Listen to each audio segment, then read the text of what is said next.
We play a little game of If You Only Knew. I just throw questions. Right. Best advice you ever got, Kevin? Best, oh, best advice. My dad told me to put the correct title on whatever it was I was doing, and I probably wouldn't get into as much trouble.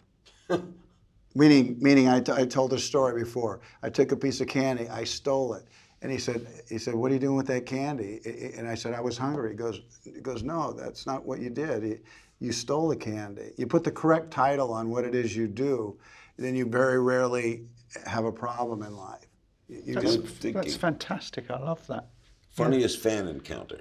Funniest fan encounter. I had a little pokey little room in an office, not too far from where we're sitting, and people started to kind of know. They worked out where I was. Mm-hmm. So fans would occasionally hang outside and want pictures or knock on the door. And one day I got a knock on the door, and a woman was going to have a tattoo of me on her left breast, so that it was a sort of, the template for this picture was there, and of course she wanted to tattoo my signature underneath. What did you say? The picture. I said, do you have a pen? What was yours? You must have had many. Yeah, I've had many, but mine was a little, I'm going to tell you a little different one.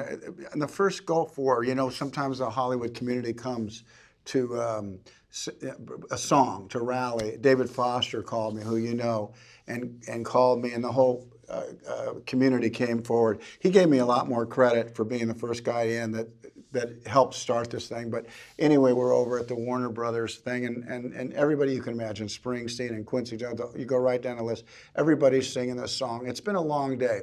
And there was even veterans' wives there, and we ended up meeting everybody, but it was a 6-hour day. It was long. I'm now walking down the hall, the big studios, you know how steep they are, and I was tired, and I heard this voice, "Kevin, Mr. Costner."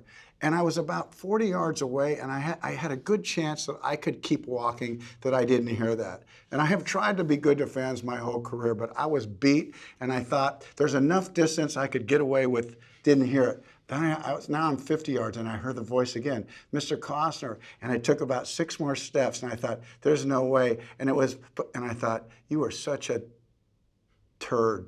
Stop. And I stopped, and I turned around, and I looked back at this woman, and she had kind of like deflated because she thought I was going. But then she looked at me, and I walked back to her, and I said, "Yes, what's happened?" And she goes, "I want to thank you for coming today." And she says, "I want to tell you how much your movie Dances with Wolves meant to me." She goes, "There's a scene at the end where you come back from being a prisoner, and you see your wife, and you're running up the hill, and she's running up the hill, and you hug her and you kiss her, and it seems like that kiss goes forever, and you roll in the snow." And she says, "My husband's missing in action." And all I can think of is that moment that maybe I get to run and meet him again someday. And I want to make my kiss with him last as long as you made that kiss in the snow. And so I had walked back to something that I didn't know what I was walking into, and it affected me. And I've had that happen a lot of times. You have a lot of meaningless encounters, and sometimes you have some that hits you right to the core. And when she said, "I've lost my husband, and all I want is that moment," I went back, because I had the negative, and I cut out 3 frames of that negative and sent it to that woman of that exact scene. So not such a funny encounter, but it's probably similar to some of them that we have. Some of them can be meaningless, and that paper that you sign is lost 2 seconds later, and sometimes somebody can affect you, and that one affected me. I had a moment with Danny Kaye. I had him on my radio show late at night, yeah. and a lady called in and said, my son loved you, Danny. He just loved you. He used to imitate you. And he was killed in Korea. He was in the Navy. Yeah. And they sent home the stuff from his footlocker, and the only picture was a picture of you.